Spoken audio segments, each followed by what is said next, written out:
विद्यार्थ्यांमध्ये उद्योजकता आणि ग्रामीण विकासाची जागृती व्हावी या दृष्टीने बसवंत गार्डन आयोजित प्राचार्य मुख्याध्यापक परिषद दिनांक 1 ते 10 ऑगस्ट 2024।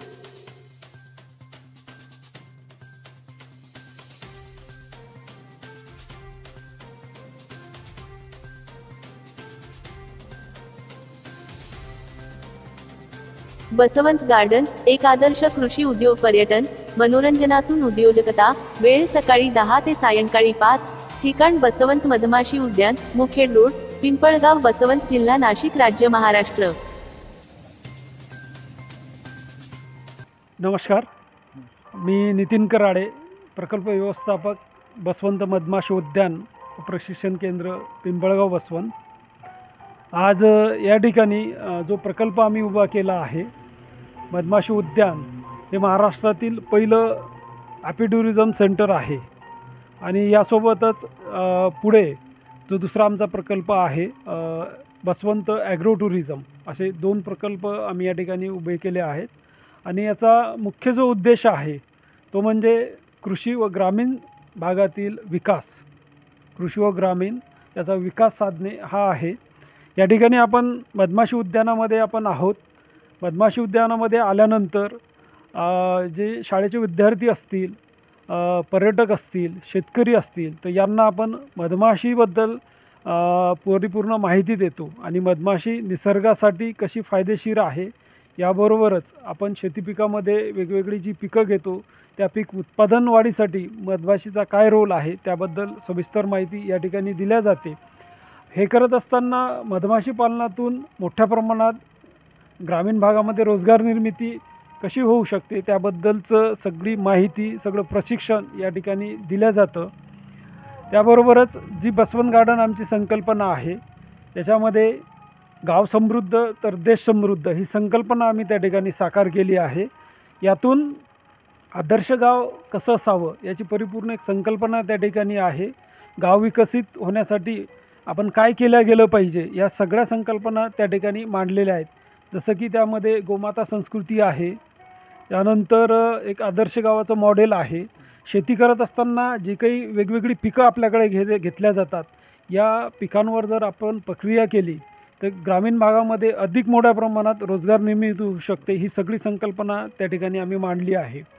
तर एक परिपूर्ण ग्रामीण भागाचा विकास कसा होईल, कृषीचा विकास कसा होईल या अनुषंगाने हा सर्व प्रकल्प साकारण्यात आला आहे। तुम्हा सगळ्यांना आव्हान असेल की एक वेळा जरूर बसवंत गार्डनला, बसवंत मधमाशी उद्यानला आपण भेट द्यावी। धन्यवाद। कोणी कोणी व्हिजिट दिलेली, कोणकोणते अधिकारी आणि कोण येऊन गेलेले? यामध्ये आम्ही जो उद्देश डोळ्यासमोर ठेवला आहे की समाजातल्या प्रत्येक घटकापर्यंत हा मेसेज जावा, मधमाशीचं महत्त्व कळावं, या अनुषंगाने आम्ही सुरुवातीला ज्या शाळा आहेत, शाळांना फोकस ठेवून इथलं सगळं टुरिझम डेव्हलप केलेलं आहे। यासोबतच जे शहरी भागातील वर्ग आहे त्यांनासुद्धा या ठिकाणी आम्ही आकर्षित करण्याचा प्रयत्न केला आहे। शहरी भागातल्या लोकांनासुद्धा मधमाशीचं महत्त्व कळावं।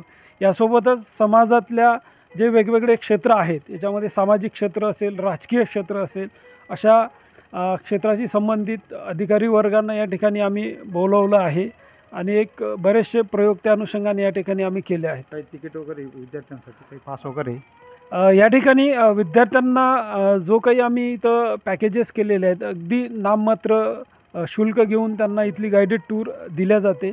यासोबतच जे शनिवारी आणि रविवारी नाशिक भागातले, नाशिक शहरातले असतील किंवा पुन्हा मुंबईसारख्या शहरातले पर्यटक आपल्याकडे येत असतात।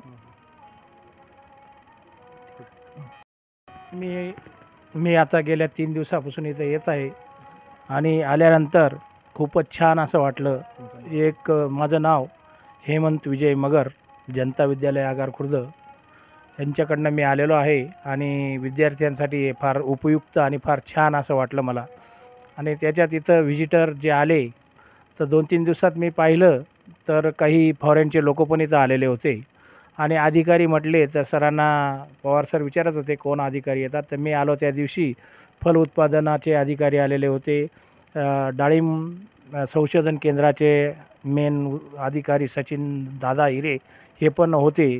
तेव्हा त्यांची माझी पण भेट झाली आणि एक अकस्मात येथील एक व्यक्तीने, खेड्यातल्या एका माणसाने हे एवढं डेव्हलप केलेलं हे पाहून मला खूप मनस्वी आनंद झाला आणि त्यांनी हे बनवल्याबद्दल आणि त्यांचे जे सगळ्या गोष्टी पाहिल्यानंतर मी त्या सगळ्या टीमला व मालकांना धन्यवाद देतो आणि याचं अजून पुढे प्रगती करावी अशा माझ्याकडून शुभेच्छा देतो आणि थांबतो.